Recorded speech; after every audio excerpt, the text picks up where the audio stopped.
Agora vamos entender assim, ok, entendi o que são, entendi a regulamentação, entendi como que está o contexto no Brasil, por que eles vão assumir ou não vão assumir, enfim, todas essas questões.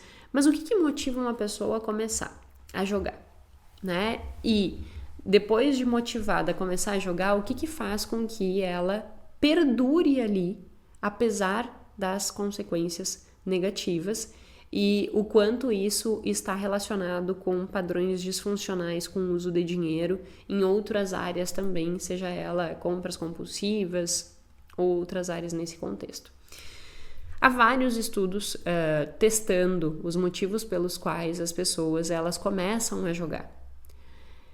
O primeiro motivo sinalizado numa revisão sistemática é efetivamente um motivo financeiro, e aí, como eu já mencionei, existe uma maior probabilidade das pessoas de classe menor, né, classe social menor, começarem porque elas querem uma salvação. Elas já estão perdendo tanto que elas não estão ali para ganhar, mas elas estão ali para, pelo menos, minimizar as perdas que já existem. Essa é a questão.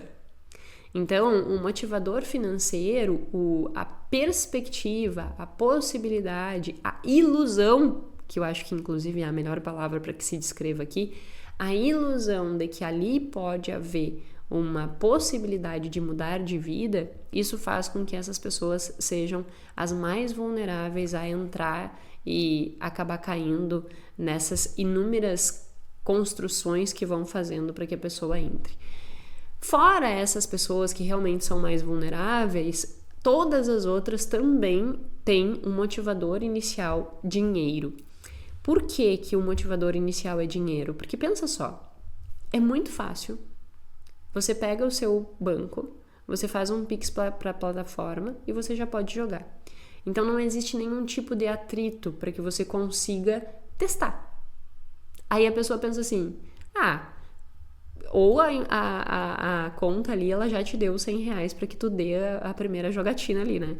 Então tem essa coisa de dar o primeiro R$100 para te induzir a começar, que são as iscas que eles usam, o Richard Thaler chamaria de chamariz, que isso é utilizado muito também com alternativa de preços, tem um podcast aqui falando sobre isso.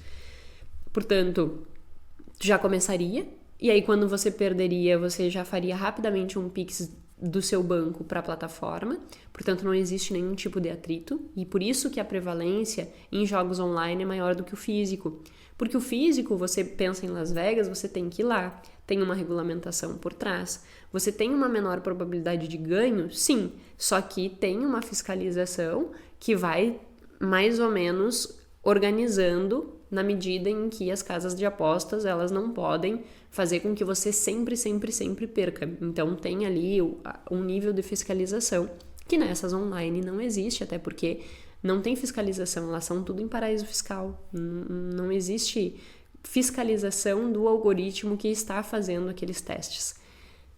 E aí você entra com esta expectativa, com esta ilusão do ganho fácil, e não existe nenhum tipo de atrito para que você entre. É rápido, né? Você entra, não tem atrito, é fácil e a proposta de ganho é muito alta.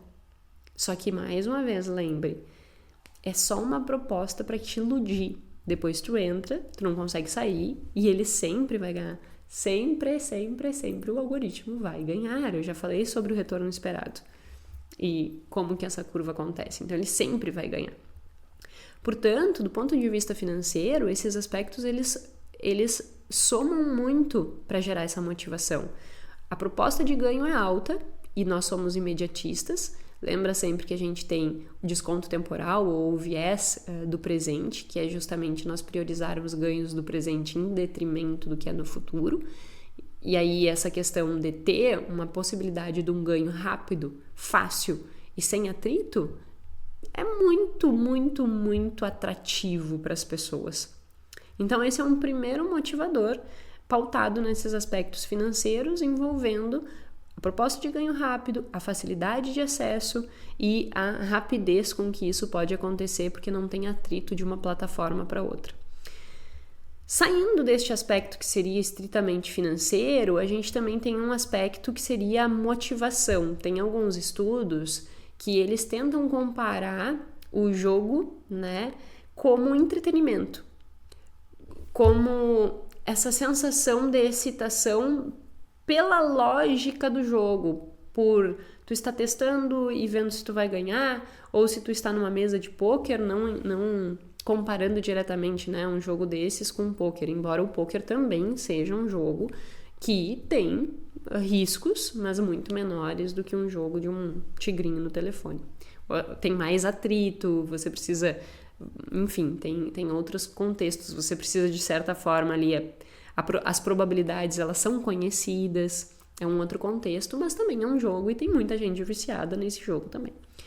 Mas essa excitação, essa questão de como se fosse um consumo de entretenimento, sabe? A pessoa, ela entra... O primeiro aspecto é o financeiro. E no segundo momento, ela entra como se ela estivesse consumindo um entretenimento. É uma excitação, é uma motivação, é uma euforia que ela está ali fazendo um passatempo. Então, isso é sugerido como também um motivador forte para que as pessoas entrem. E neste motivador existe a construção de que outras coisas já são nos ensinadas que são legais. Se a gente pensa como um motivador de consumo, consumir entretenimento, nós somos já ensinados que consumir coisas é legal. Então, seria um motivador que já teria bagagem de outros aprendizados que nós temos na vida, e aí daqui a pouco realmente é um motivador que vai fazer com que tu te envolva e tu queira fazer aquilo ali. Então, cuidado nesse aspecto. Bom, feito isso... o financeiro, a excitação, outra é a competitividade. A pessoa quer entrar e ela quer ganhar. Ela não quer perder. Então, começa a se envolver ali e começa uma competitividade social. Que a pessoa quer jogar, porque o fulaninho tá jogando, então eu vou ganhar do fulaninho, eu vou provar que eu fui melhor. E isso vai construindo também uma disputa. E esta disputa, nós, seres humanos, somos competitivos por natureza. Nós queremos ganhar território, nós queremos vencer, nós queremos ser vistos, nós queremos ter uma percepção de autoimagem positiva. Eu já fiz um podcast aqui falando sobre autoimagem. E quando nós buscamos, por exemplo, as autoafirmações, a gente sempre está buscando essa autoimagem. Quando a nossa autoimagem está falida, digamos assim, eu vou querer... Não, mas eu sou bom, mas eu isso, mas eu aquilo outro, por causa dessa construção de autoimagem. Então, isso é um contexto, né, de competição que também estimula. Outro contexto que estimula, o social, é quase que o FOMO, que é o medo de perder. Todo mundo está entrando, então eu preciso entrar também. Eu estou vendo meu influenciador falar sobre isso. E é um influenciador que eu gosto, que eu confio, então eu vou querer entrar também. Essa construção social em torno dos jogos que está acontecendo, eu apostei, tu apostou, ai que legal, vamos apostar junto, eu ganhei de você, já aí mistura com a competição. Isso também é um motivador que vai envolvendo as pessoas, porque você sempre tem que pensar que nós somos seres sociáveis e que diante do grupo em que a gente está, nós vamos querer nos sentir pertencentes a esse grupo. Portanto, se o meu grupo está envolvido em jogos, se o meu grupo está ali envolvido nessas coisas, eu também quero me envolver nisso. E aí eu entro motivado por estes aspectos sociais. E o último, mas não menos importante, é a regulação emocional. Muitas pessoas começam a jogar como uma estratégia de fuga dos seus sentimentos, de fuga das suas dores, assim como acontece no consumo. O principal motivo de compra, e aqui está no 5º lugar, é uma revisão também, eu vou deixar como sempre nas referências, e se você que tiver interesse, você pode ler o artigo. Ela está aqui em 5º lugar, regulação emocional. Mas compras é uma das primeiras. Comprar por regulação emocional, por querer sentir-se bem, porque eu estou dentro de um vazio interior, eu estou com um sentimento de que o mundo vai acabar, então para fugir desse sentimento eu quero me envolver em outra atividade que seja excitante e que me faça sair desses pensamentos que estão fazendo com que o meu humor fique cada vez mais deprimido. E aí as pessoas entram nos jogos. Então esses são os 5 principais motivadores para entrar. Depois que ela entra e acontece aquela manipulação que eu já mencionei de, no primeiro momento, ganha, para que depois tu não queira mais sair com a expectativa de reverter e conseguir ganhar, a pessoa começa a se envolver naquilo. E aí esse envolvimento faz com que haja esse risco de construção de um problema patológico.